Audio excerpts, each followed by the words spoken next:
Boa tarde.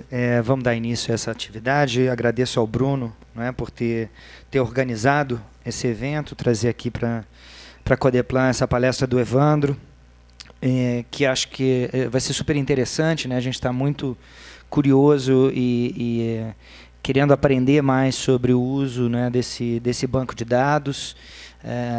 Bruno está trabalhando com ele também. A gente pensa em utilizá-lo aí dentro de um projeto mais amplo que a Codeplan está está investindo, não é? Que é de um mapeamento amplo do setor produtivo do Distrito Federal, a identificação, né, dessas cadeias de comércio e de produção aqui na área, e acredito que esse banco pode auxiliar muito em entender a dinâmica, né, do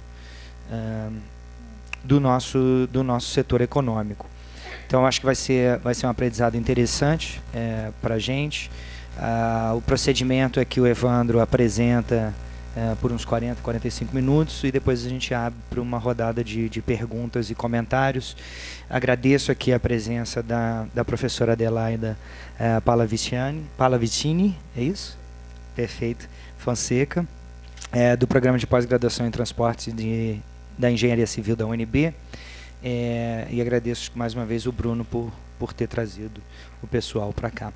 Na rodada, eu acho, de debates, a gente pode começar, né, pelos comentários da mesa, talvez, Bruno e Adelaida, e depois a gente abre para o público em geral, dando uma prioridade para os nossos colegas da imprensa que estejam aqui, que queiram fazer perguntas. Tá ok? Então, Ivan, você tem aí o seu tempo, a gente está ansioso para ver a apresentação. Acho que a gente pode desfazer a mesa para ser mais fácil de acompanhar. Você usa esse microfone aqui? Então tá ótimo, perfeito. Talvez alguém possa te ajudar ali a apresentar? Eu prefiro que eu vou manipular. Bom, eu também agradecer a oportunidade, né? A gente está tratando de um assunto novo, que envolve o uso de dados, documentos fiscais eletrônicos, mas também logística urbana. E nada melhor para divulgar do que estando aqui na Codeplan. Agradeço muito a oportunidade. Vamos lá.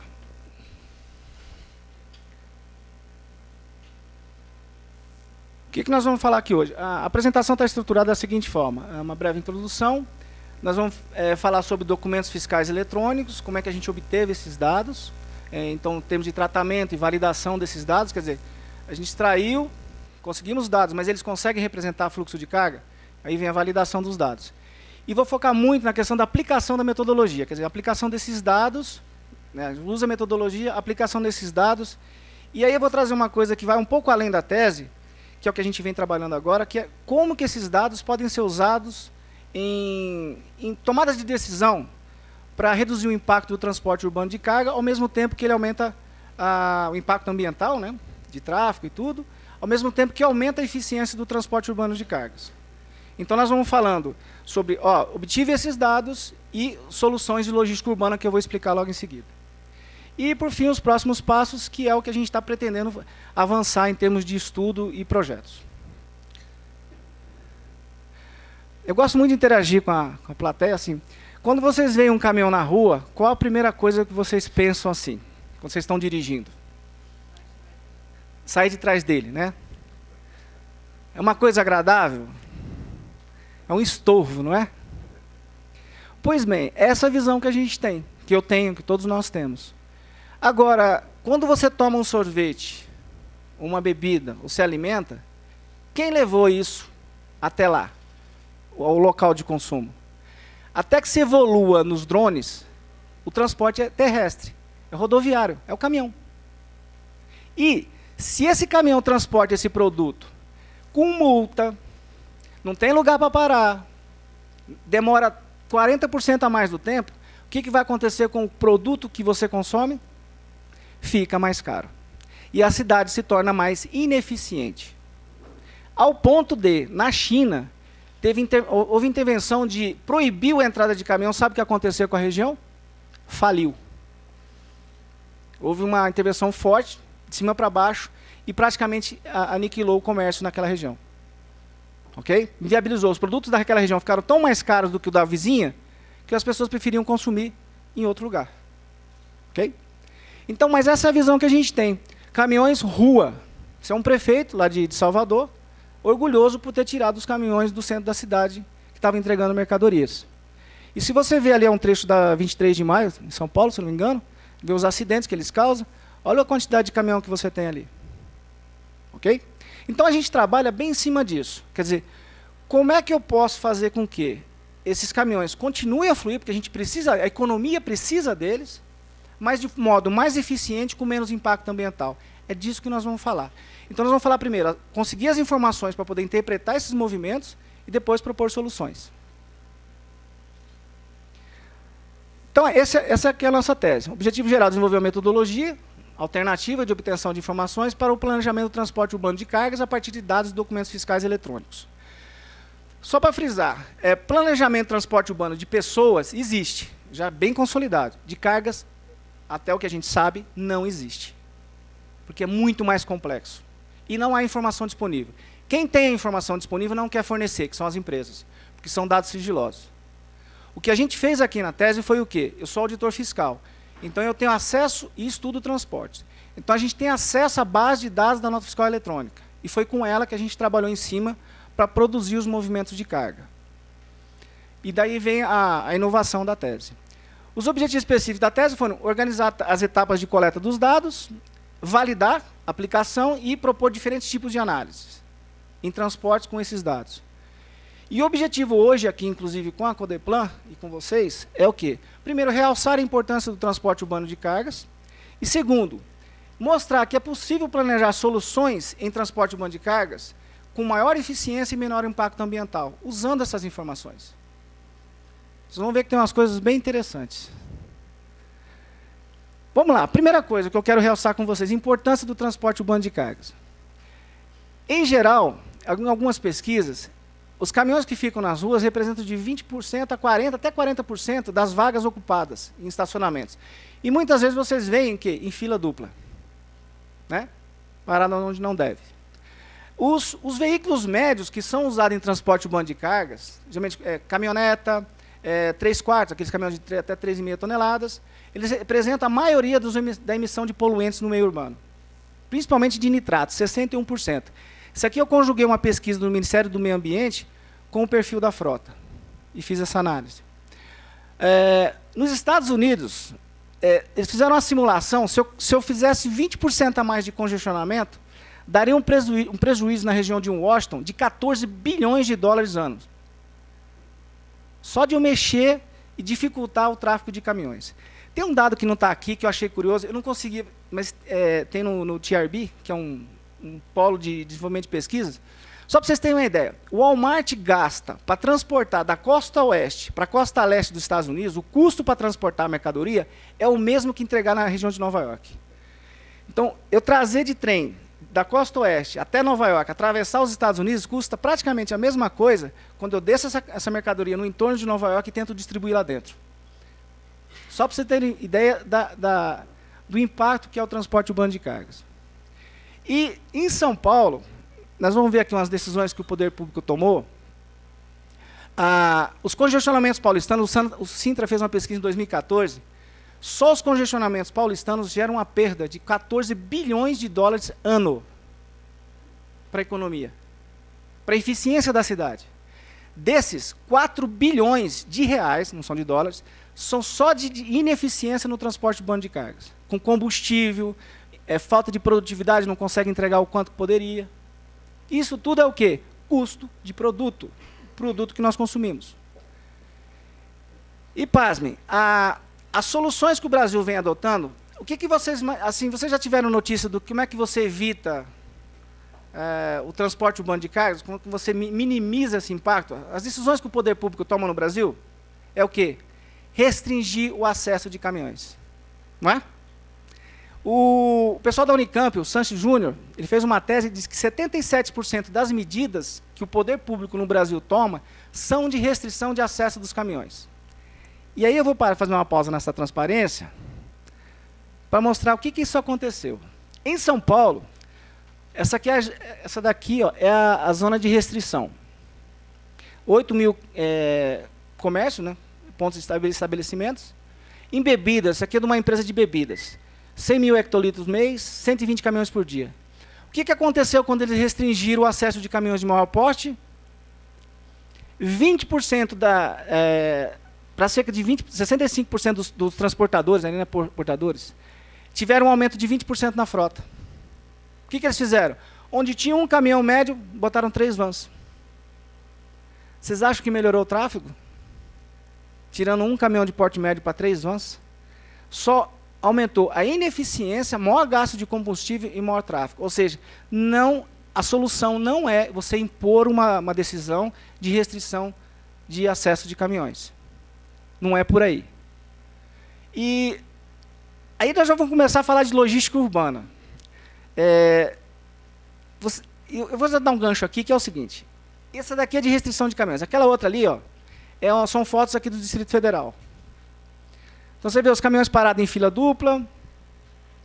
Aqui eu acho que um caminhão não entra nunca, né? Aqui é uma foto aérea, está pequenininha, mas a gente consegue aproximar um pouco. Aqui são tudo caminhões de carga, ó. Tentando descarregar tudo em fila dupla. E uma pesquisa da ONB, que inclusive a professora Adelaida coordenou, que ela está aqui, né? Quase 77% a 98% das vagas que estão sendo ocupadas por carros nas entrequadras, adivinha de quem que é? Dos funcionários e donos de loja. Vocês já foram comprar sapato? Claro. Não tem aquele banquinho que a gente senta? Tem, né? É como se os funcionários estivessem sentados naquele banquinho e você esperando uma hora para sentar e provar o seu sapato. Tem alguma coisa errada, não tem? Inclusive em reportagem aí, criar estacionamento subterrâneo, ou eu vi agora até com o Hollenberg o pessoal protestando porque não tem vagas nas entrequadras e por aí vai. Né? Está aí uma informação. E aí eu vou sugerir daqui a pouco umas soluções de logística urbana, que é o que nós vamos tratar também, para você ver como é que a gente pode resolver isso. Voltemos aqui. Bom, está ali o problema. O transporte urbano de cargas é importante para a economia, para o meio ambiente, se a gente intervir nele. E coletar dados em transporte urbano de cargas é muito caro. Só em Nova York, quando eles têm dinheiro, para fazer uma pesquisa amostral, para fazer um planejamento de transporte urbano de cargas, entre aspas, 7,5 milhões de dólares. O que incorre isso? Quando a pesquisa é muito cara, ela não pode ser feita com muita frequência. E transporte urbano de cargas muda sempre, ele é dinâmico. Fecha estabelecimento, abre estabelecimento, e está sempre mudando. Então, você tem uma pesquisa que é amostral, não vai te dar muita resposta, não é perene. Ela não vai acompanhar esse dinamismo. Hoje, a grande dificuldade de se planejar transporte urbano de cargas é ter dados, que é o que nós estamos propondo aqui na tese, a partir da nota fiscal eletrônica. Tá? E, a partir desses dados, a solução, então, nós temos aqui o problema, o transporte urbano, diagnóstico a partir desses dados e as soluções que nós vamos propor para vocês, apresentar para vocês. As soluções se baseiam em logística urbana. O que é a logística urbana? Tem uma definição do Taniguchi, do Thompson e Yamada, no Japão, mas eu gosto de falar que logística urbana é o seguinte. Dando um exemplo. Você é uma empresa de distribuição de mercadorias. Você usa o melhor roteirizador, software, computador de bordo, rastreamento, né? Faz toda a sua logística, coloca o caminhão na rua, o que acontece? O caminhão fica parado no tráfego. Não tem vaga para estacionar. Vai resolver o problema da empresa que distribui? Não. O que você tem que fazer? Você tem que sair do seu invólucro, da sua empresa, chegar para o poder público e aplicar essas soluções de logística urbana que nós vamos propor aqui. Algumas delas. Senão, não resolve. Tá? Então, logística urbana é o quê? Primeira coisa, todo mundo tem que ganhar. Tem que ganhar o recebedor da mercadoria, o transportador e a sociedade. A sociedade ganha o quê? Menos caminhões, menos poluição. O poder público ganha o quê? Maior eficiência na economia, né? Menor tráfego. O transportador ganha mais eficiência. Todo mundo tem que ganhar. Porque se um dos elos não ganha, não funciona. Tá? Você pode fazer a melhor coisa em logística urbana. Se o recebedor não quiser receber um produto, por exemplo, no horário diferente, ele não vai funcionar. O projeto não vai funcionar. Tá? Então, é um processo para total otimização da logística em áreas urbanas, considerando o tráfego, congestionamentos, segurança, economias energéticas, menos poluição, menos consumo de combustível, dentro de um padrão de economia de mercado. O que é isso? Todo mundo tem que ganhar com essas soluções de logística urbana. Ok? Então, basicamente, é isso que nós vamos começar a apresentar aqui, que é, dado o problema, vamos mostrar os dados que nós coletamos e as propostas de soluções em logística urbana. Vamos falar dos dados, então. Os dados dos documentos fiscais eletrônicos, o que são documentos fiscais eletrônicos? Tem a nota fiscal eletrônica, tem o manifesto eletrônico, tem o conhecimento de transporte eletrônico, tem vários documentos. Agora vem a nota fiscal do consumidor eletrônico, não sei se vocês já viram. Tem o cupom fiscal. Tudo isso é documento fiscal eletrônico, ou seja, está em meio digital. Nós, da Secretaria de Fazenda, temos acesso a isso. Quando a gente tem acesso a isso, olha o que tem numa nota fiscal, que com certeza vocês já viram. Eu tenho o quê? A origem, quem emitiu, quem que é o destinatário, que também pode ser o remetente. Tá? Eu tenho dados da mercadoria, o NCM da mercadoria, a descrição da mercadoria. Em alguns casos, eu tenho peso. Eu tenho a placa, tenho até o código NTT do veículo, a placa do veículo. Isso não são todas as notas, é claro. Né? Mas eu tenho um monte de informações que eu consigo planejar o quê? Origem e destino de mercadorias. Se eu juntar isso com o cadastro fiscal do DF, nós precisamos juntar, eu não vou entrar nesse detalhe não, mas nós precisamos fazer o seguinte, precisamos juntar o dado da nossa fiscal eletrônica, mais o cadastro fiscal do DF, porque às vezes o cara que emite a nota, a pessoa que emite a nota, emite errada. Dá o CEP certo, mas os dados que estão escritos ali em cima estão tudo errado. Então a gente usa o cadastro fiscal para validar, tratar essa informação. E mais dados georreferenciados que nós conseguimos com a parte agora com a CAESB e pretendemos fechar o DF com georreferenciamento de todas essas origens de destinos. Ok? Juntando essas informações, agora aqui vocês vão ter uma apresentação bem poluidinha, que é interesse do meu amigo Fabiano aí do IPE, né? Como é que a gente fez para tratar esses dados? Então, eu vou explicar agora como é que a gente obteve os dados, vou bem rápido para a gente chegar já nos dados propriamente ditos e soluções. É claro, a gente precisa de um referencial teórico. Então, se vocês forem ver, eu vou mostrar um painel depois. Todos os dados da nota fiscal eletrônica, nós conseguimos desmembrar o banco e criar assim, o que vem de fora para o DF, do DF para fora, o que é só para dentro do DF e o que é de passagem pelo DF. Isso é referencial teórico. Além desse, houve outros referenciais, mas é só para mostrar. A gente precisa de teoria para poder montar essa extração dos dados. Não dá para você extraindo os dados sem uma base teórica que vai dar confusão. Depois disso, adequação das informações do banco de dados. É o que o Fabiano está mais interessado ali. Ó. Só para vocês terem uma ideia. Deixa eu pegar um aqui de exemplo. Nota fiscal de entrada e saída. Espera aí. Aqui, ó. Está vendo essa informação? Está dando para ler, gente? Aqui, ó. Essa informação aqui? Entrada e saída. Certo?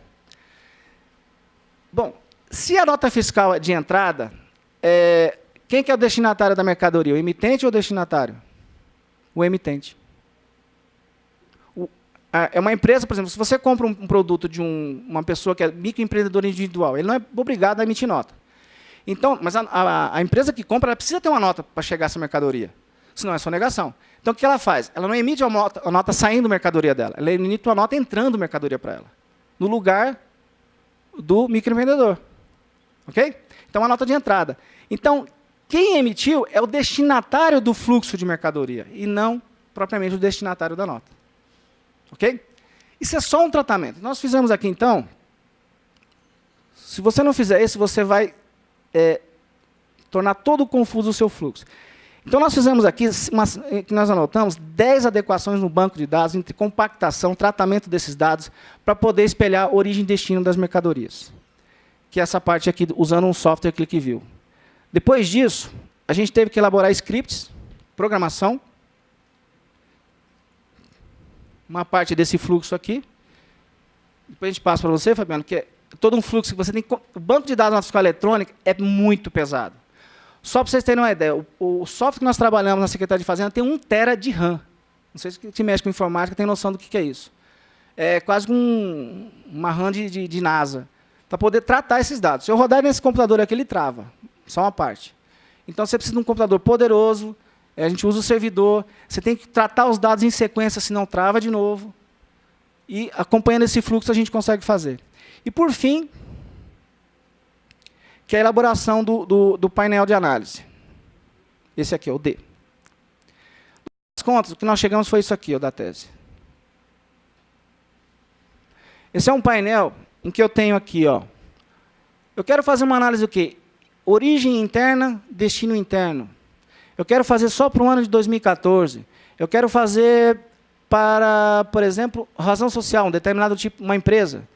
Eu quero selecionar o peso dos produtos. Eu quero selecionar a categoria dos produtos. Eu quero selecionar por dia da semana. Então, nós conseguimos montar um painel num software que chama ClickView, em que a gente consegue reproduzir todos esses fluxos imediatamente, dependendo do tipo de análise. Ok? E georreferenciados. Por fim, nós já vamos sair dessa parte um pouco mais chatinha, que nós validamos. Nós pegamos os dados de uma distribuidora de bebidas, que nos permitiu acessar os dados, e validamos o que nós tínhamos criado em termos de número de entregas de mercadoria no DF e o que eles tinham apurado em um mês. Escolhe um mês aí e me passa esse mês. Nós tivemos 98% de acerto entre o que eles fizeram e o que nós estimamos por essa metodologia. Ou seja, uma precisão muito grande. Ok? E, só para ter uma ideia, se nós não fizéssemos determinados tratamentos que nós fizemos no banco, não vou nem apresentar isso aqui, se não fizesse um agrupamento de notas fiscais, eu não vou explicar o que é, furaria toda a análise. Então, aqueles tratamentos que eu mostrei para vocês, importantíssimos serem feitos. Você não pega a nota fiscal e vai jogando para criar a origem e destino. Você precisa tratar esses dados. Que é o que a gente fala aqui. Vamos lá agora. Que dados que nós geramos?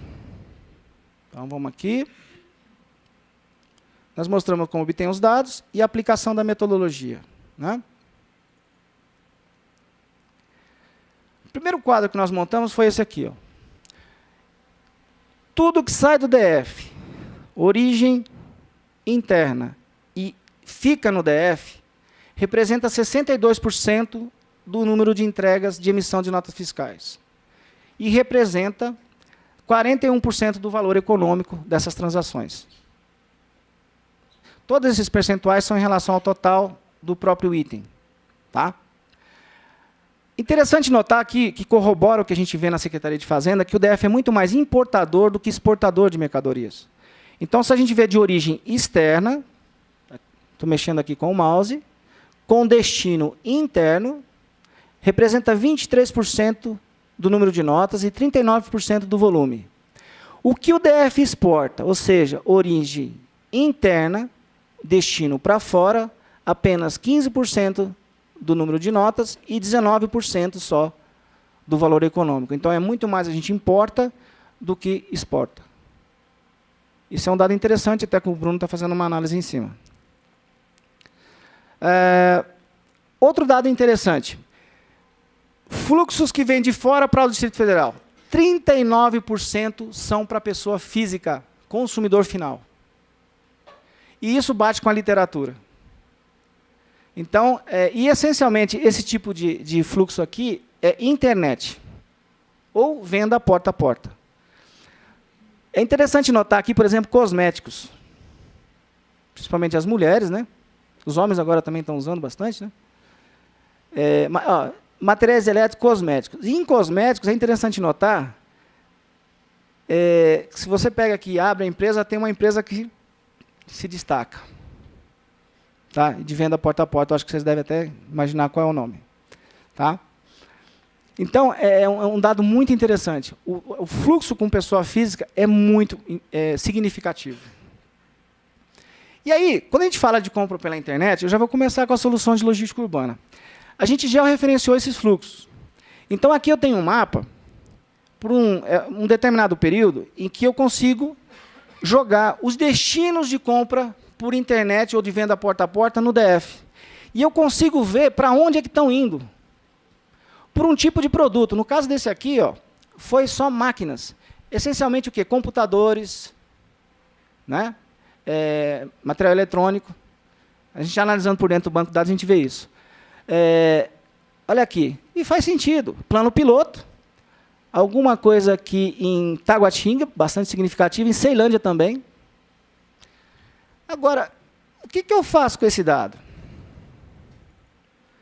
Logística urbana.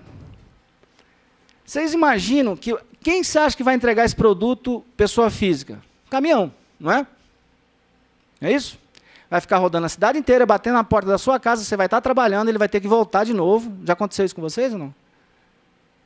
Você comprar pela internet e você não está lá na hora para receber? Quem aqui já comprou, por exemplo, em vez de o caminhão entregar em casa, em livraria, você foi buscar o livro? Alguém já fez isso aqui? Na Saraiva, você já fez? Eu também faço isso. Dá um desconto no frete, não é?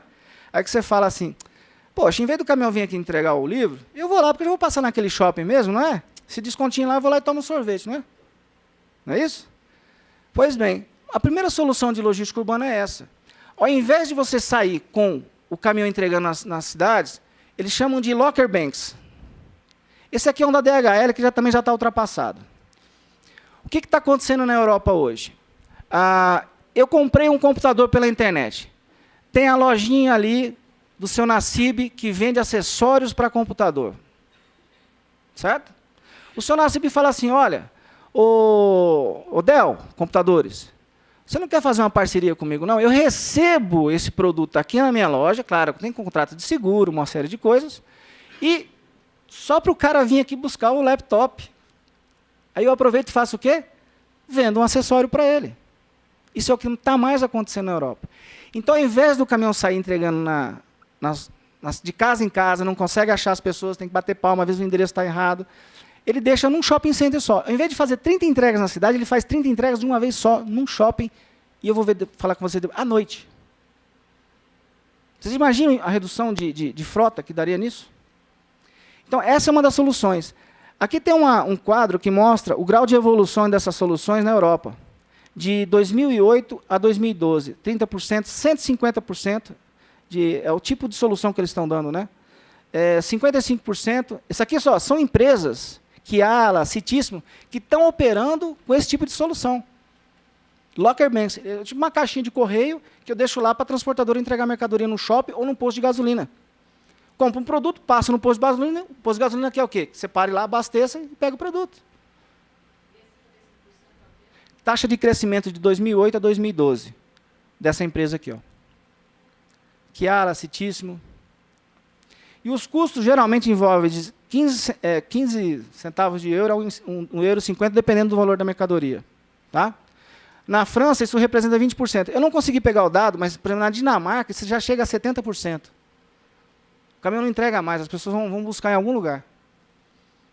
Tá? É uma tendência mundial e requer o quê? Como mudança de comportamento do consumidor. Então, a gente tem entrega para a pessoa física, nós conseguimos dados da tese, mostrar isso. Está aqui uma informação interessantíssima para quem quiser implantar um tipo de solução dessa. Por tipo de produto, inclusive, que a gente consegue selecionar. Vamos lá, vamos outro agora. Maiores geradores de carga. Já tem quanto tempo já que eu estou controlando aqui? 25, né? Maiores geradores de carga. Quem mais produz carga aqui dentro do DF? Se eu falar esses endereços aqui, ó, Cidade do Automóvel, CSG9. Alguém imagina o que tem ali? São os maiores geradores de entregas do DF. Os dois juntos, esses dois lugares, só esses dois lugares, representam cerca de 14%, aqui dá uns 12, 11, 12, né? Por cento do número de notas do DF em operações internas. O que tem ali em Taguatinga, na CSG ali, que vocês sabem que tem ali? Distribuidora de bebidas. Na Cidade do Automóvel tem outra. Só essas duas empresas detêm 85% do mercado. Nós estamos falando de Ambev e Coca-Cola. Representam demais em termos de geradores de carga. E aqui a gente conseguiu, com a tese, colocar onde estão esses pontos, quem são eles, e com coordenada geográfica que a CAESB nos forneceu de hidrômetros, dizendo o percentual sobre o número de entregas que são feitas, sobre o total, o acumulado. Isso é uma análise ABC que você pode priorizar ações. E ações de logística urbana. Por exemplo, o que uma distribuidora de bebidas, que é o que está aqui esse dado, ó, geração. Aí eu fui analisar esses dados, né, desses dois geradores.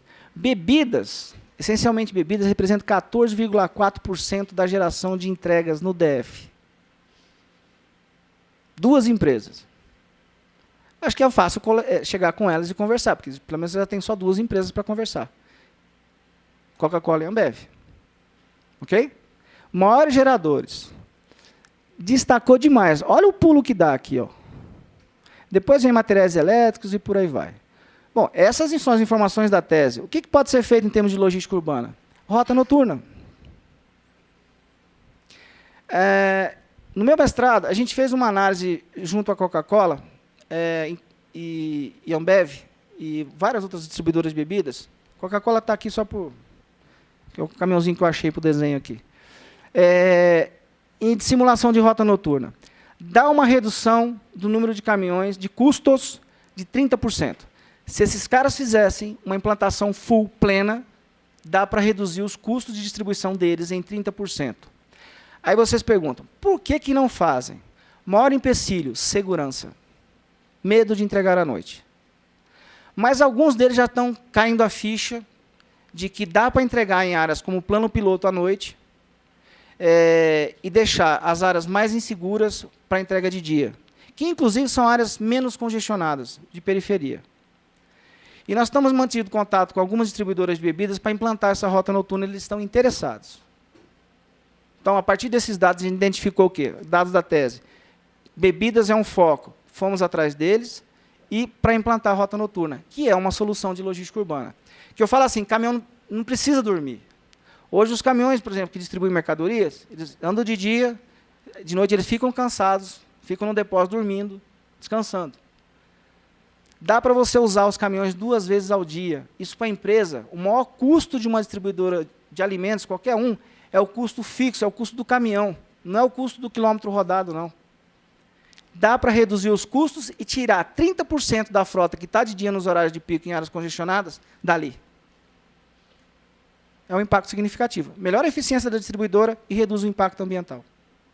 Aqui, por exemplo, o que eu estou mostrando nesse desenho aqui, inclusive vocês acham na internet, é da Ambev, que eles foram obrigados a implantar a rota noturna na zona de restrição, isso foi um dos resultados positivos, e eles disseram como é que eles fizeram a entrega noturna. Na entrega de dia, eles saem às 8 horas, vende num dia, dê mais um, entrega no outro. Na rota noturna, eles passam vendendo, vocês já viram moto, né, de Coca-Cola Ambev, já viram essas motos na rua? Eles passam vendendo, tiram os pedidos, em um dia e meio, né, eles entregam à noite. Lá em São Paulo. E as perspectivas de redução de custo é de 30%. Ok? Outro dado da tese. Nós falamos de geradores. Maiores atratores de carga. Quem são os maiores polos de atração de carga no DF? Está aqui, ó. Isso veio da tese. EQSD 1/13, em Taguatinga Sul. Alguém sabe o que é isso aqui? Esse endereço? Shopping em Taguatinga. Maior atrator. Alguém imaginava isso? Aqui a gente tem, o que eu falo assim, aqui a gente tem informação para o gestor público para poder planejar, priorizar. Saber onde estão esses pontos, em que magnitude, para poder focar ações. Esses são os maiores polos atratores. Tem no CIA, setor de versões sul, quem acha que é o quê? CONIC, Conjunto Nacional. Maior atrator de carga. E a gente, da mesma forma, nós identificamos com a informação da tese, onde eles estão, quem são. Ó, aeroporto atrai carga, principalmente carga para despacho em viagem aérea. Tem Vicente Pires, tem no CIA, Ceilândia, está tudo identificado aqui para o gestor público. Agora, se para gerador, por exemplo, uma rota noturna pode ser uma solução, para atrator de carga, o que vocês imaginam, em termos de logística urbana? Vou mostrar aqui. Solução no Japão. O que os japoneses fizeram? Foram muito criativos. Eles pegaram o seguinte, tem um prédio enorme, vocês imaginam um prédio de escritório, ou um shopping, esses prédios que nós temos aqui no DF de escritórios. Ali vai papel higiênico, material de limpeza, material de escritório, né, alimento, do restaurante, uma infinidade de produtos que são o quê? Durante o horário de expediente, chega o cara lá do caminhão, fica esperando lá do lado de fora para poder entregar. Aí vê se o elevador de serviço está disponível, espera, vai lá, sobe no elevador, entrega a carga dele e volta. Não é assim? Vocês já viram isso? O que eles fizeram no Japão? Gente, o estacionamento de noite fica o quê? Vazio. Só recebemos carga à noite, de madrugada. Contrataram um operador logístico. Esse é um prédio aqui, ó. Esse aqui é em Midtown, Tóquio. Esse prédio aqui. O que eles fizeram? Maior atrator de carga. De noite o estacionamento é vazio. Isso aqui são funcionários, não dá para ver, tá, a imagem está meio ruim, do operador logístico. Ele cobra mais ou menos entre, acho que de R$1 a R$2 por entrega que a transportadora faça durante a noite, para ele poder manipular os dados ali e organizar. Aí, eles juntam todos esses produtos em caixas. Caixas por quê? Por escritório. Ou, né, por elevador. Juntam tudo isso de noite, de madrugada, quando o estacionamento está vazio, não tem tráfego, separam tudo por elevador e levam de uma vez só e deixam lá na porta do escritório. Aí você fala, fizer isso aqui no Brasil, isso aqui é tudo roubado, né? Não. Câmera de vigilância. Está ali a mercadoria entregue. Alguma pessoa do escritório chega mais cedo, pega essa mercadoria, coloca lá. Onde, né, confere e coloca. Pode ter erro, pode, como qualquer produto, depois você retifica no dia seguinte. Mas o que eles economizaram? Em elevador, energia elétrica, que agora só sobe de uma vez durante a madrugada. Em tempo dos funcionários que estão atendendo os clientes, por exemplo, o escritório de advocacia que não vai receber mais mercadoria. Então, se dedicam a atender o cliente. A transportadora, ela consegue, mesmo pagando, ela consegue usar o caminhão de noite para fazer essas entregas nessa área congestionada e de dia para onde ela vai? Mesmo caminhão para ser usado numa área menos congestionada. Todo mundo ganhou com isso. Aí eu pergunto para vocês, é possível fazer isso no DF? Me responda sinceramente, vocês acham que isso é viável? É interessante tentar, pelo menos? Eu acredito que sim. É viável. Todo mundo ganha. Na hora que a gente começar a mostrar para o gestor do shopping center, o transportador quer fazer. Tá? Isso eu já fiz pesquisa com eles, eles querem fazer. Na hora que você vai mostrar para o gestor do shopping que ele vai pagar um pouquinho mais de adicional noturno para os funcionários, mas ele vai economizar em energia elétrica, em tempo de atendimento, em dor de cabeça, em uma série de custos, possivelmente compensem muito. Além do que de ter um selo ecológico, né, de um shopping center mais, ou um escritório mais ecológico. Aqui, ó, o estacionamento do shopping de Brasília na madrugada. Cabe um caminhão ali dentro? Cabe. Então é isso que nós estamos estudando. Nós conseguimos dados dos maiores atratores de carga, onde eles estão, e tem a solução de logística urbana. Precisamos começar a discutir isso. Vamos aqui. Um outro. Aquela que nós falamos de estacionamento reservado. Nós falamos que de 80% a 97% até, as vagas do estacionamento das entrequadras são ocupadas por funcionários, né? 87% do tempo para entregar mercadoria é dedicado a parar, achar um lugar para estacionar. Isso é uma pesquisa na Inglaterra. 87% do tempo de um caminhão de entrega é para tentar achar um lugar para estacionar e descarregar esse caminhão. Não é andando. É a maior dificuldade que nós fizemos uma pesquisa aqui no DF das transportadoras do DF. Eu fiz uma pesquisa com 23 transportadoras de carga fracionada.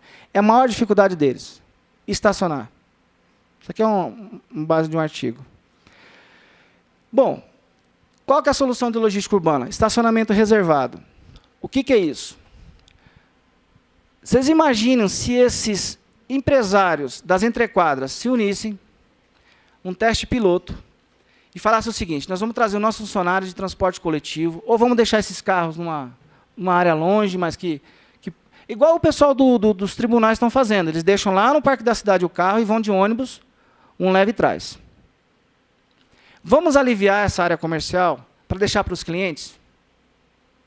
Eles iam vender mais, gente. Ia parar de ficar sentado em cima do banco da loja de sapato ali. Então, você tira você faz com que o empresário transporte os seus funcionários de transporte coletivo ou deixe longe os veículos. Esse estacionamento comercial, uma solução de logística urbana que nós estamos sugerindo, fica vago. É igual estacionamento pago de supermercado e shopping. Se você não comprar nada, você paga. Se você comprar alguma coisa ou a loja autorizar, você não vai pagar nada. Você estimula o comércio, libera as áreas para a atividade fim dela, que é comércio. E salva as exceções dos moradores que moram ali, que vão ter acesso livre também. Então, é uma solução de logística urbana. Com as informações que a gente sabe onde estão sendo descarregadas as mercadorias. Eu vou adiantar aqui. Além dessas soluções de logística urbana, a tese que a gente produziu, ela provê uma série de dados que podem ser usados para planejamento de transportes. Por exemplo, aqui, o maior pico que nós temos de fluxo de mercadoria é em agosto. Você fala, Natal em agosto, sim. As empresas mais se abastecem em agosto, já começam a abastecer. É o pico de fluxo de carga aqui dentro do DF, não é em dezembro. Em dezembro eles estão vendendo. Tá? Vamos pegar um outro aqui. Os produtos com maior peso. Aqui, Fabiano, ó, você falou que peso não... A gente tratou os dados de peso. Petróleo e derivados. Em planejamento urbano, impacto nas vias. Onde estão circulando esses caminhões? São os veículos mais pesados. Bebidas, de novo, além de ser impactante em termos de número de entregas, também impactante em termos de peso.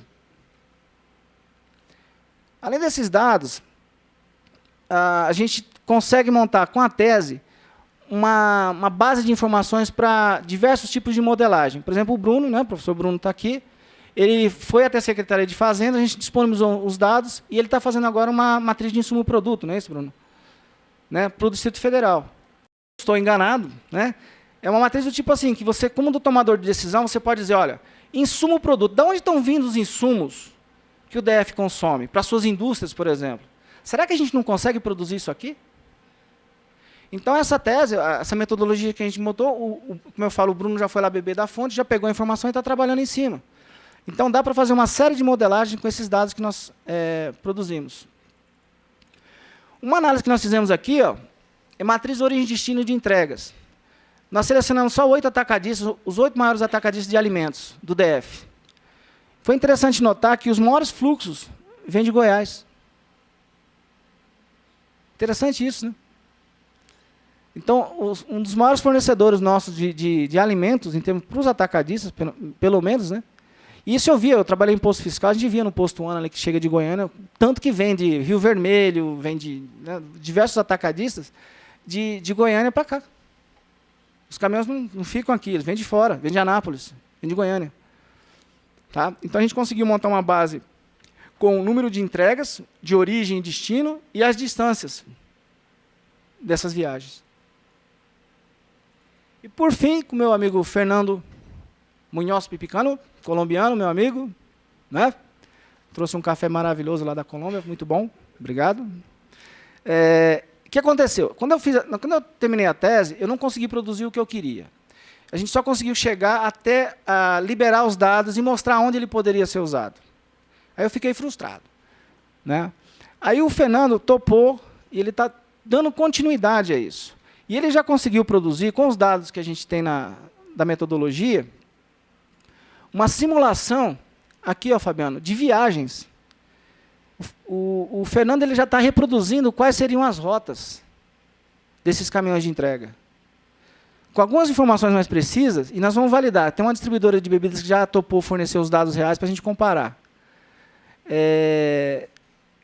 E ele conseguiu fazer uma análise de onde são as vias. Claro, aqui está um zoom mais adensado, né? Mas ele já conseguiu fazer uma análise do impacto nas vias. Aonde esses caminhões... Foi um mês, né, que você fez, né, de análise, Fernando? Um dia? A base era grande, né? Aí ele conseguiu fazer de carregamento. O que a gente faz agora? Vai carregando, carregando, carregando, para ver onde estão ocupando as vias do DF, em termos de fluxo de carga. Ok?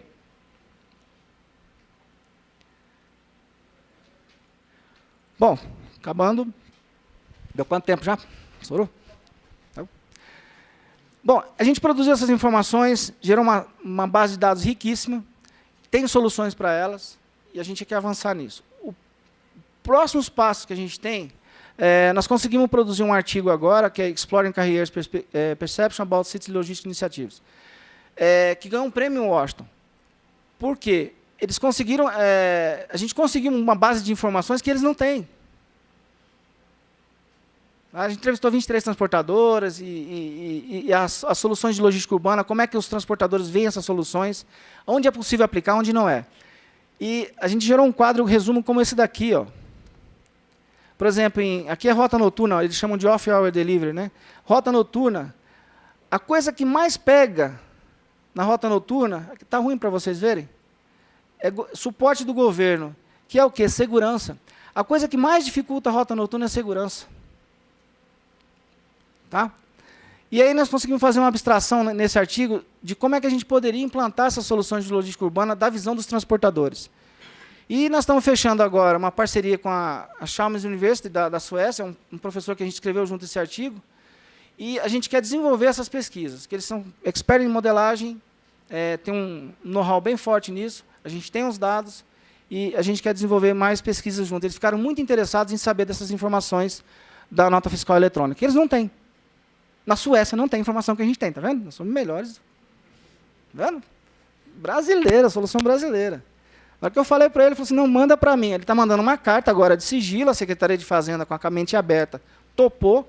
Eu estou restringindo algumas informações, vou mandar essas informações para ele, e nós vamos começar a tratar essas informações para o DF, né, interesse nosso, mas com o know-how que eles têm. Nós estamos negociando também, junto isso é dentro do meu projeto de pós-doutorado, negociação de uma distribuidora de bebidas para implantação de rota noturna, como a gente falou, eles estão interessados. Orientando a tese ali, a orientadora Adelaida, nós estamos dando uma força ali para o Fernando, para avançar na tese dele. Participamos também de um centro de pesquisa em logística, que é o CNPL, tem o site, está aqui.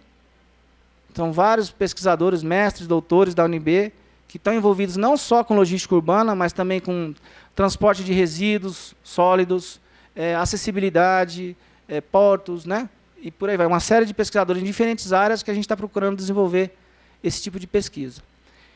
E eu devia ter deixado isso aqui por último, que o grande próximo passo agora, e essa foi a grande oportunidade aqui, viu, Bruno Luz, de divulgar.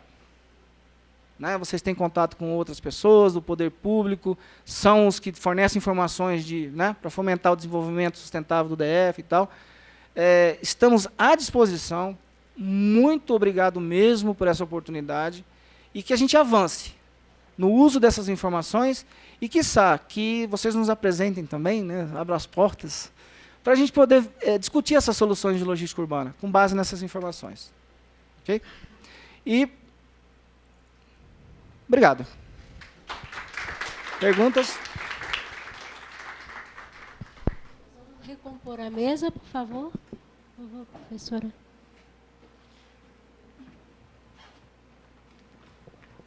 E passar para o nosso segundo momento dos debates. Ivan, muito obrigado. É um trabalho de excelente qualidade, né? Extremamente interessante, com informações novas e que dizem muito, né, já de muitas coisas que a gente estava querendo já fazer, né, Bruno? Ou seja, acho que você já adianta muito do nosso trabalho, viu, Ivan?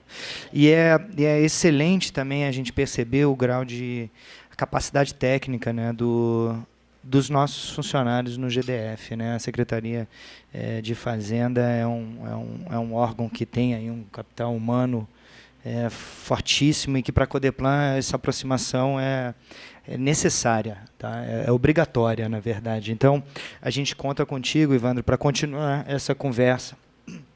Desculpa, no futuro próximo, né? Como a gente já falou, né? O Bruno está trabalhando com esse mesmo banco. Muitas das informações, né, Bruno, que a gente tinha pensado, você já apresentou aqui para a gente. Então, acho que vai ser uma questão só da gente juntar isso tudo e de fato, aí fazer um produto que contribua para a gente entender como é que funciona a nossa economia, né? Onde é que ela está localizada. Muito disso você já apresentou. Quem compra de quem vende para quem, não é isso? Então, realmente, aprendemos muito, eu acho, com essa palestra. Eu vou passar a palavra aqui para os meus colegas de mesa. Vou começar, Bruno, com a nossa convidada, a professora Adelaida, e depois contigo, e aí a gente abre para os nossos colegas da imprensa que queiram fazer perguntas ou comentários, e depois para o público em geral, tá ok? Então, Adelaida, obrigado por ter vindo, tá um prazer tê-la aqui também. Obrigada a vocês. Bom, boa tarde. A gente agradece esta oportunidade de poder divulgar o trabalho de Evandro, não? Nosso aluno que recém se formou de doutor na Universidade de Brasília. Ele também fez o mestrado, trabalhou também comigo. E para nós foi uma grande contribuição o trabalho deles, porque nós, nas universidades, sofrimos por a falta de informações e de dados. Então, o aluno faz um esforço grande, quase 80% do esforço em conseguir informações, e o 20% já só resta para meio modelar e escrever o trabalho, não? Então, com o trabalho de Evandro, que foi poder fazer toda essa coleta de dados, agora temos uma base de dados para poder estudar o planejamento e transporte de carga, e através dele propor soluções logísticas. Então, nossos alunos que vêm depois dele, agora ele já tem uma base de dados. Então, agora podemos dedicar-nos a modelar, que é o que um aluno de doutorado tem que fazer, modelar. Então, gastar o 100% do nosso tempo em modelar. Já Evandro fez aquele 80% de coletar os dados. Então, isso nos dá uma grande satisfação a nós, porque agora sim podemos utilizar o potencial de nossos alunos em lo que realmente nos interessa como universidade, que é a pesquisa, e aplicada a uma situação real, que é os problemas do Brasil, não? A gente não quer fazer trabalhos teóricos que depois fiquem engavetados e não são de utilidade para ninguém. A gente quer fazer trabalhos que tenham uma aplicação prática e possam ser utilizados. Então, hoje em dia, a gente está trabalhando com esse banco de dados que o Evandro conseguiu, felizmente, levantar através de... Bom, a grande oportunidade que a gente teve é que ele trabalha na Receita, não? Então, isso ajudou muito. E o poder de convencimento dele de que a Receita abrisse essas informações para a universidade, não? Então, a gente está trabalhando nisso porque vemos que os problemas de Brasília são problemas fáceis de solucionar. Só é ter boa vontade do poder público junto com a comunidade de poder solucionar. Então, por exemplo, o caso de transporte de carga, que ele já colocou, muito bem colocou Evandro aqui. Por exemplo, a gente observa, principalmente nas quadras comerciais do plano piloto, que embora existam 2 espaços destinados para transporte de carga, ele não é utilizado por transporte de carga. ¿Por qué ele não é utilizado? Por vários motivos. Porque as vagas sempre estão ocupadas por as pessoas que utilizam carro. Outro, porque a distância que existe entre o ponto que eles vão fazer a entrega e o ponto de entrega fica longe. E além de ficar longe, não existe acessibilidade predial. O que seria uma acessibilidade predial? A pessoa que descarga a mercadoria, ela sempre utiliza um carrinho para transportar a mercadoria. Então, se você observa, todos os que já caminharam nas quadras do plano piloto, não temos calçada, não existe calçada. E é difícil para o deficiente físico, muito mais, porque a pessoa que anda empurrando um carrinho de carga, é como se tivesse uma cadeira de roda. Você já prestou atenção? Porque ele fica imobilizado, ele está carregando mercadoria e a mercadoria tem que chegar em bom estado à loja onde ele está fazendo a entrega. Então, se ele desce em esse ponto extremo que está designado para ele estacionar, ele por onde que vai passar? Por essa calçada, mas essa calçada não existe. Essa calçada ou está completamente esburaçada, ou ela não tem um piso homogêneo, e os carros, quando se estacionam, elas invadem quase 20 por 20 centímetros eles invadem o espaço da calçada, porque os carros entram e a parte dianteira do veículo entra na calçada. Então, a calçada é de 1 metro, já ficou reduzida a 90. Além disso, temos todos os elementos mobiliário urbano e os elementos de infraestrutura, que seriam os postes, esse monte de coisas que ficam colocadas nas calçadas. Então, o que aconteceu em Brasília? Foi feito cada bloco e cada lojista ficou responsável de cuidar da calçada que está em frente deles. Não é assim? Então, cada quem fez o piso da maneira que ele gosta. Então, você caminha, um piso está assim, o outro está plano, o outro está com uns degraus, outro está assim. Então, não existe uma homogeneidade. Aí, a pessoa que vai descargar a carga tem dificuldade. Então, o que é o que ele faz? Então, melhor se estaciona. A loja está aqui, ele se estaciona frente à loja. Porque aí ele caminha menos, porque ele está descendo a carga no braço. Porque as calçadas tem degrau e a pessoa não tem como descargar a mercadoria.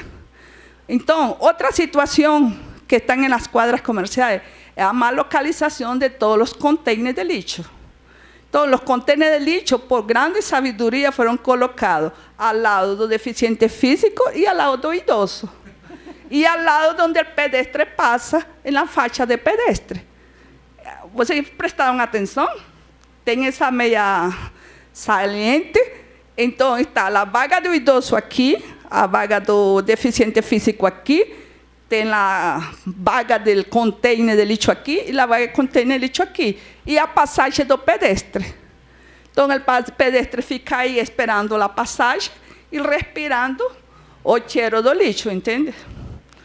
Não foi feito acesso para o deficiente físico nem o idoso, e quando chove, aí se forma uma charca e o idoso e nem o deficiente físico pode descargar. Então, você vê que a gente tem um problema sério de acessibilidade nas quadras comerciais. Então, isso é difícil para a pessoa que descarga a mercadoria, porque ele demora mais em entregar. Tem que estacionar o veículo, é mal posicionado, com risco de ser multado, e ocupa todo o espaço. Então, a gente tem ido fazendo pesquisa pouco a pouco e ido descobrindo todos esses problemas que são evidentes, não? Só que a gente quer levantar números para mostrar, não, com números, que esses problemas existem, não? E que a gente precisa intervir fisicamente em essas quadras.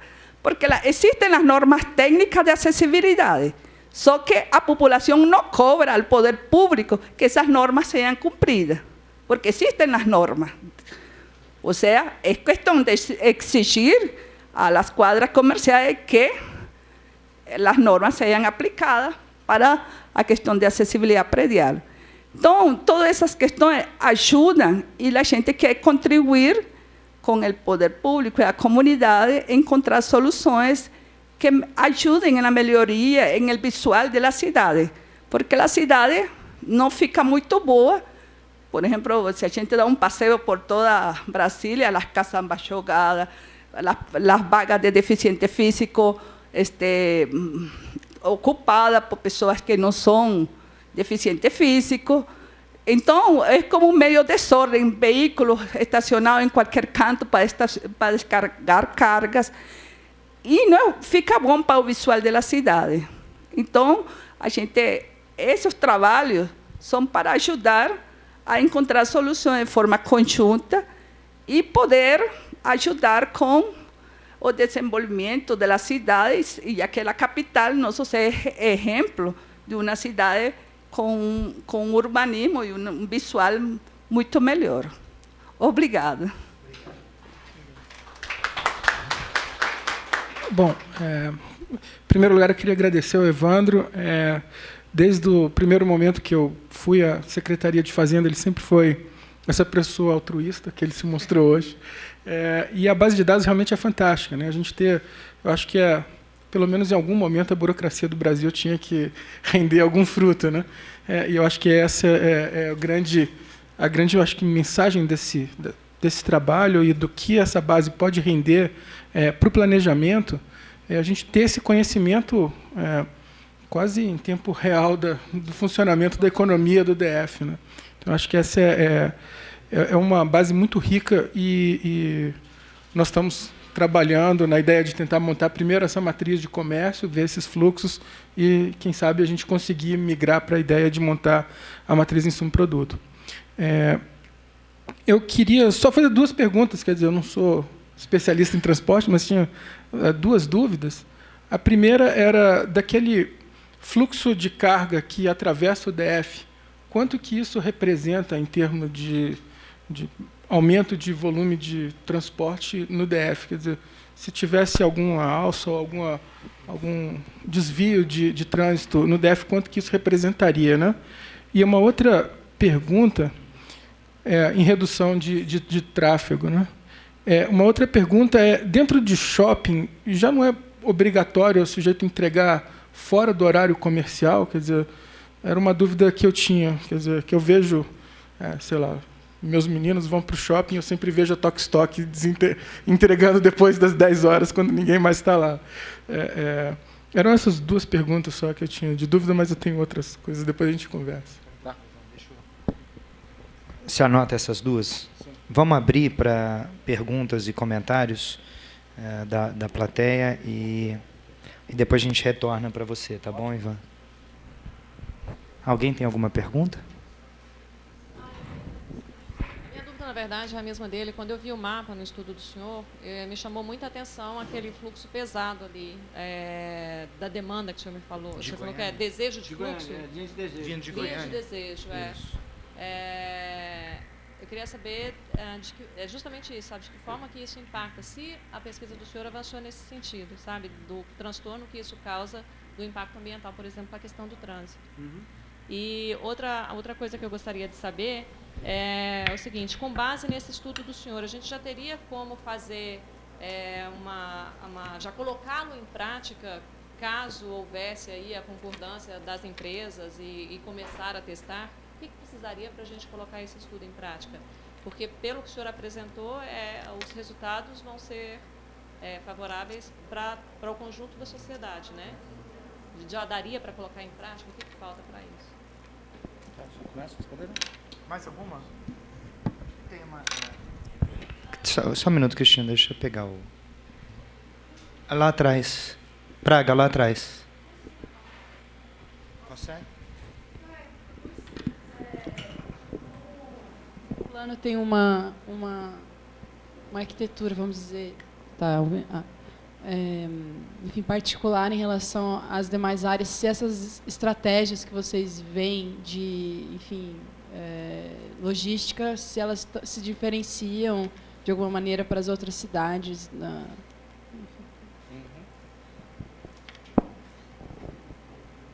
Começar a responder? Pode começar, por favor.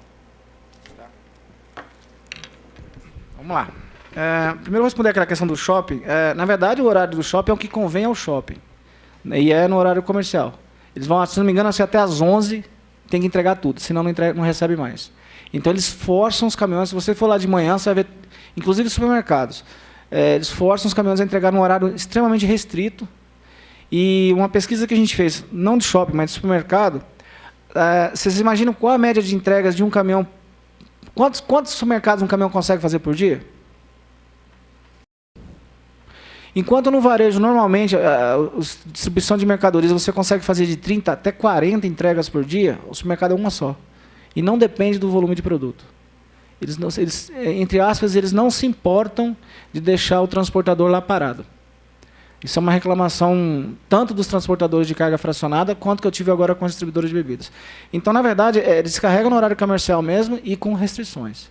Tá? Não tem um conhecimento de entrega noturna, a não ser, acho que da Coca-Cola, que eles estão entregando só em pizzaria, porque só abrem à noite. Tá? Com relação ao fluxo externo de mercadorias, infelizmente, a base que a gente tem não é a base Brasil. Então, eu só tenho acesso à base da nossa escola eletrônica de mercadorias que chegam ou saem do DF, ou que, porventura, o local de entrega é o DF. Por exemplo, o aeroporto, uma mercadoria que sai de Goiânia para ser entregue em Manaus. A origem é Goiânia, destino Manaus, local de entrega aeroporto intermediário Brasília. Então, eu tenho acesso a essa base. O resto não tem. Então, eu não tenho o fluxo que a gente chama de base da nota fiscal eletrônica, até o que o Fabiano trabalha, que é a base Brasil. Então, aquele fluxo externo que vocês viram, em termos de planejamento de anel viário, não serve.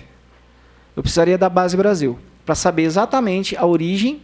Por exemplo, uma mercadoria saiu de São Paulo e vai para Fortaleza. Provavelmente, São Paulo, talvez oeste de São Paulo. São José do Rio Preto. Saiu de São José do Rio Preto, pegou a BR-153, bateu aqui na BR-060, passa por aqui e vai para Fortaleza. Então, aí eu teria condições de planejar. Então, essa base não tem informações ainda, se a gente tivesse essa base nacional, sim, de estimar o fluxo que passa pelo DF. Tem parte disso, né? O que sai do DF, ou chega para o DF, eu tenho condições de planejar. Com relação a essa questão do anel viário, até que foi para esse tipo de análise, eu colocaria 3 pontos de interrogação antes de pensar em anel viário. Depois a gente pode até discutir mais sobre isso.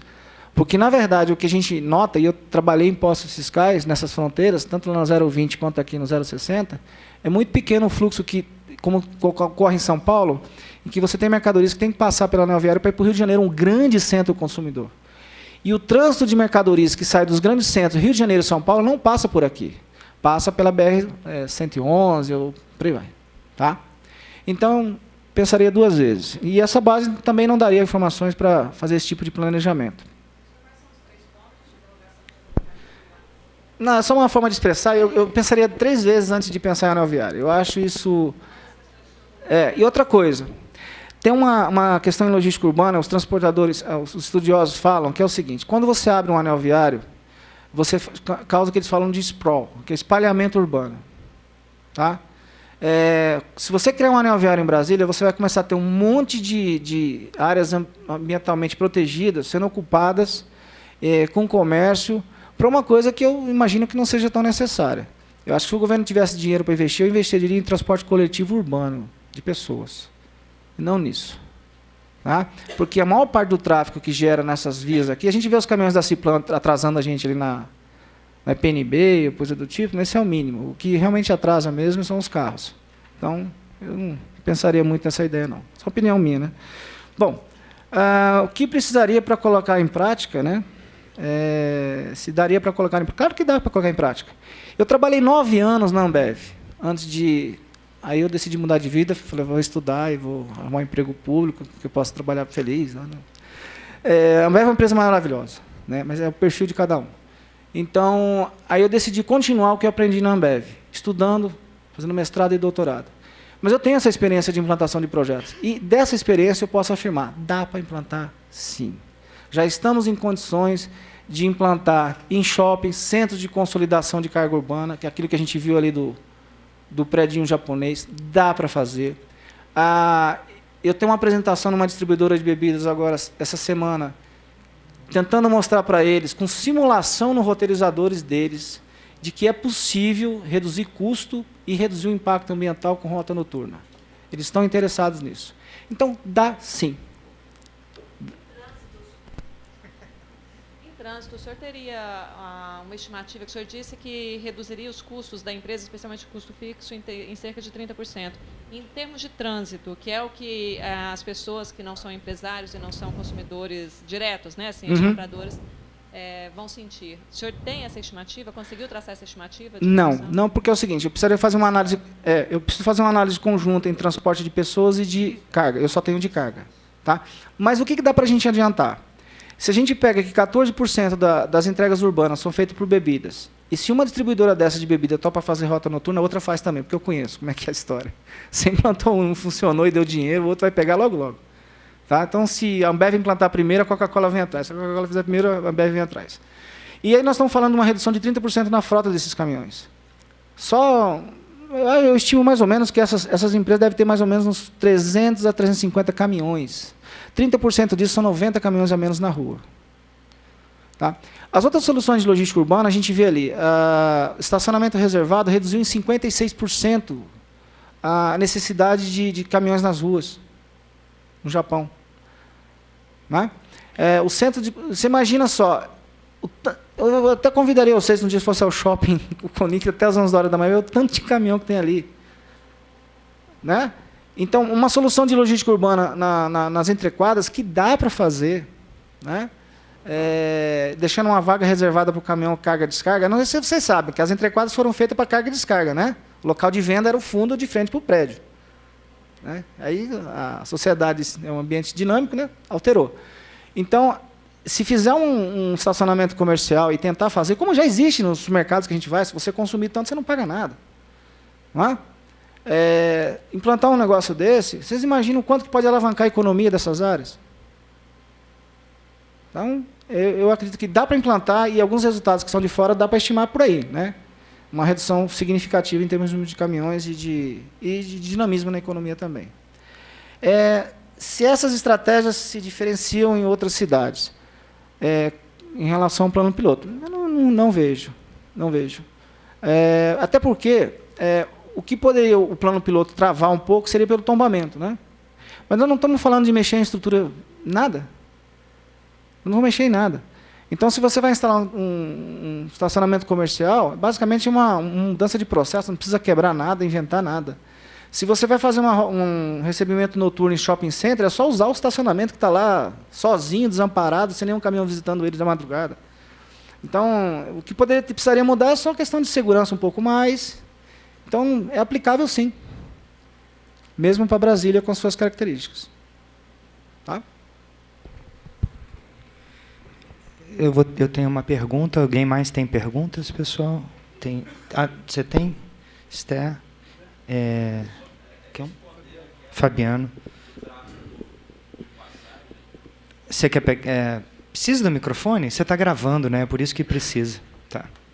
Depois, Esther. Como a gente já analisou os dados nacionais, o tráfego de passagem no DF é muito pequeno. Em Goiânia é maior do que aqui. Tá? Goiânia, Anápolis, principalmente, é maior do que aqui.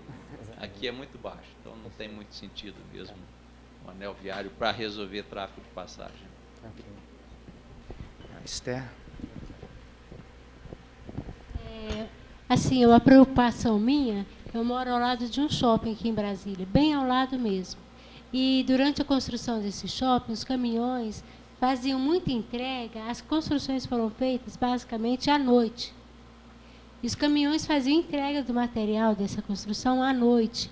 Então, o ruído de som para a gente era assim, incomodava demais, porque parava mais ou menos às 5 horas da manhã. E a minha pergunta é essa: com essa distribuição de produtos à noite desses caminhões, a gente também não sofreria esses ruídos dos sons extras? Né? Ótimo. Tem mais uma? Ótimo. Você pode se identificar? Desculpa. Elaine, da Secretaria de Mobilidade. Dentro do PDOT está previsto uma área grande, né, representativa, ao longo da BR-060, entre Samambaia e Recanto das Emas, para armazenamento e depósitos de mercadoria. Eu queria saber se, dentro desse estudo, essa área que está sendo prevista poderia servir como uma solução também para que as empresas que vêm para Brasília poderiam armazenar as mercadorias nesses grandes galpões, né, e, a partir daí, fazer a distribuição dentro do DF. Seria uma solução razoável a ser pensada, ou isso traria mais transtorno, com base no que você colocou com relação à experiência de você reduzir a quantidade de caminhões e colocar vans, né? O Thiago tem uma pergunta. Enquanto você vai indo, eu vou fazer a minha, que é rápida, tá? Esse banco de dados, ele está em série temporal. Eu imagino que é um banco enorme. Você falou que ele é pesado. O recorte temporal dele, a gente consegue analisar isso no tempo? De quando a quando é que começa? Para a gente ter aí não necessariamente até uma ideia do fluxo, mas de saber dos pontos quentes, né, de entrega e de demanda, não é isso? Se isso, como é que essa, né, o mapa, não é, da atividade econômica está variando no tempo? E Thiago? Isso. Eu tenho uma pergunta a respeito do estacionamento para carga e descarga. Aqui em Brasília eu não vi nenhuma placa assim preferencial para estacionamento de carga e descarga, e não tem também estacionamento rotativo público, né? Aqui como tem nas outras cidades. Por exemplo, você não pode parar pelo tempo que você quiser. Você tem o estacionamento público pago e rotativo. E você também tem áreas de carga e descarga. Você tem alguma ideia, se fosse implantado isso em Brasília, se melhoraria a situação em Brasília e o quanto que ganha nas cidades que implantam esse tipo de sistema? Vamos lá. Bom, eu vou começar com a sua pergunta última aí, porque eu não tenho essa informação, tá? Mas uma análise qualitativa, o fato de você forçar as pessoas a não irem de carro e ficar o dia inteiro ali o funcionário parado, ocupando a vaga que seria destinada ao comércio, com certeza é muito melhor. Tá? De repente, eu fico imaginando esses empresários de Entre Quadras, ou Sandu, Comercial Taguatinga, e por aí vai. Eles se juntaram e falaram, vamos trazer os nossos funcionários de transporte coletivo, que transporte coletivo, gente, não é transporte público, as pessoas misturam as coisas. Transporte público individual é táxi. Privado, desculpa. Você tem que pagar. Tá? Transporte coletivo é de transporte mais de 2 pessoas ou 3 pessoas. Então, o transporte coletivo pode ser privado, não necessariamente público. Então, as pessoas poderiam, os empresários, contratar uma van, se cotizarem e trazerem seus funcionários. Ou pagar um incentivo para que eles venham de transporte coletivo. Depende do gosto do freguês. Tá? Então, assim, eu imagino, com certeza, que seria muito melhor você ter essas vagas rotativas, tanto no ponto de vista de estimular a economia, quanto do ponto de vista de uso do espaço urbano. E fazendo com que os funcionários que estão ali, ou nessas áreas comerciais, viessem de transporte coletivo. Tá? Ou transportes alternativos. E com certeza, até a área para carga e descarga, ela só tem um problema. Lá no Japão, quando eles fizeram essas áreas para carga e descarga, reduziram 56% a necessidade de caminhões, porque foi muito mais otimizado o fluxo das entregas. Eles fizeram outras soluções em conjunto. Só que, como toda oferta que você produz gera uma demanda, então aumentou a demanda por espaço para estacionamento. Então, você só precisa gerenciar isso. Tá? Tem um saldo positivo, mas você precisa gerenciar, porque quando você fornece a área para carga e descarga, começa todo mundo querer parar ali, né? Assim, descontroladamente. É só ter uma gestão em cima. Tá? Vamos lá. Questão dos ruídos. A logística urbana prevê os ruídos. Tá? Existe uma série de equipamentos emborrachados, silencioso de escapamento. Não sei se você já viu. O caminhão parece um carro 0 km, quando ele instala aquele silencioso. E que não são caros e não é um mau problema. Então, se você falar, por exemplo, uma distribuidora de alimentos, que o recebedor topou receber à noite, ele vai adorar isso. Se tiver uma segurança ali, ele vai adorar, vai implantar e vai comprar os equipamentos para reduzir sensivelmente os ruídos. E não só os equipamentos, mas os procedimentos também. Desde o motorista, que eles falam marcha lenta e por aí vai, ficar acelerando. Tem toda uma série de medidas que são adotadas na logística urbana, porque todo mundo tem que ganhar. E um que tem que ganhar é o cidadão que está lá descansando. Tá? Então, ela prevê isso. Bom, vamos lá. A Helene perguntou sobre armazenamento, depósitos externos. Eu não li ainda, mas tem um artigo da Blank, uma pesquisadora francesa, que ela tem atacado esse problema, que urban sprawl, né, que é o espalhamento urbano. O que ela tem notado? Que esses centros de distribuição estão saindo de longe do lado do consumidor e indo para as periferias. Exatamente o que está acontecendo aqui no DF. E que isso tem causado o quê? Um maior distanciamento dos centros consumidores. O que eu imaginaria? Eu até posso ler um pouquinho, a gente discutir mais, depois vamos ter contato, inclusive, nessa da mobilidade. Tem que se pensar muito bem quando você faz, igual você faz um anel viário. Se você faz um anel viário, você está criando um espalhamento urbano. Você vai atrair atividades para lá, longe dos centros consumidores. O meu orientador lá nos Estados Unidos, ele fala assim, a cidade mais eficiente é a cidade mais adensada. Com prédios mesmo. Quanto mais densa a cidade, menos distâncias serem percorridas. E distâncias que podem ser percorridas a pé ou de bicicleta. A pior cidade possível em termos de eficiência em transporte é a cidade que se espalha. E o grande problema da distribuição de carga urbana é exatamente isso, é a chamada última milha. Eles chamam de problema da última milha. Esse último quilômetro, e quanto mais você bota mais um quilômetro, mais problema você está gerando. Então, o que eu imagino assim, a primeira análise que você tem que fazer é reduzir a demanda para o caminhão. Fazer com que o caminhão distribua mais rápido na cidade, com essas alternativas que nós discutimos. Se você faz isso, de repente você não precisava ter um depósito daquele. Até estava discutindo de uma distribuidora de bebidas. Ah, nós precisamos ampliar o estacionamento aqui para botar mais caminhão, vamos comprar mais 30 caminhões. Ah, meu amigo, eu estou te mostrando aqui que você não precisa comprar esses 30 caminhões. Ah, mas já fez o pedido. Então, eu acho que a gente tem que pensar em soluções para reduzir a demanda por caminhão, não por carga. A demanda por carga é que é a economia que se ative, mas a demanda por caminhão. Dependendo disso, de repente, você não precisa ter todo esse aparato de infraestrutura que está se pretendendo. Então, tem que analisar esse contexto. Tá? E não, o sinalzinho que a da Blank dá não é muito bom, não, desse espalhamento urbano de centro de distribuição. Eu preciso ler. Eu vi pelos comentários que ela fez uma apresentação. Bom, Lúcio perguntou aqui, análise dos tempos, né, quando começa. Os dados eles começaram em 2009, mas eles estão bons a partir de 2011.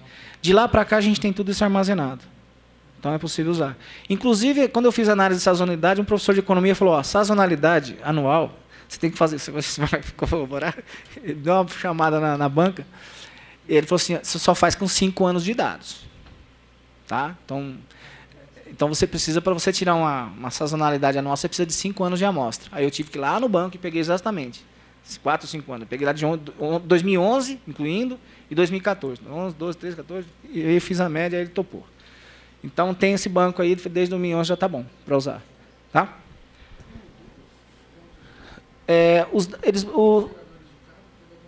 Não, eu não fiz essa análise ainda, porque, deixa eu explicar, estou perguntando se mudou os pontos geradores de carga. Eu não fiz essa análise temporal, porque para defender a tese, né? Então, a gente pode fazer isso, inclusive para ver como é que estão as movimentações. Tem um problema nisso que o contribuinte que estava no cadastro sumiu, fechou. Entendeu? Então, aquele destino que você tinha na nota não existe mais. Não está mais no cadastro. Então, você precisa recuperar isso. Então, tem esse problema do banco de dados que a gente precisa tratar em termos de cadastro dos contribuintes. Aí sim, mas dá para fazer. Uma análise muito interessante. Tá? Deixa ele responder alguma pergunta? Não? Ok. Bom, pessoal, vamos então encerrar essa atividade. Eu agradeço enormemente a presença do Evandro Manzano dos Santos, né, da nossa querida colega Adelaida Fonseca e do Bruno Cruz, que organizou essa palestra extremamente interessante. Evandro, eu acho que o seu trabalho é muito útil, né, para a gente pensar a economia do Distrito Federal, pensar problemas de mobilidade urbana. E certamente a gente vai querer usar esse banco de dados e trazer você aqui para apresentar a continuidade dos teus estudos, dos teus trabalhos. Tá? Então, muito obrigado a todos, desejo uma boa tarde e passo a palavra para a Esther, né, para encerrar a atividade. Peraí, acho que o Evandro quer um último comentário, Evandro? Já que vocês estão filmando, só agradecer ao Wilson de Paula, né, que hoje é o secretário adjunto da Secretaria de Fazenda. É um cara que tem uma cabeça aberta muito grande e deu à Secretaria de Fazenda essa questão de a gente estimular a interação. Inclusive, foi o Wilson que fez o contato para a gente fornecer os dados para vocês. Né? E é o nosso Bill Gates, que eu chamo lá o Ginter, que é um gênio da mineração de dados, que sem ele a gente não teria conseguido fazer. Como está filmando, obrigado, Ginter.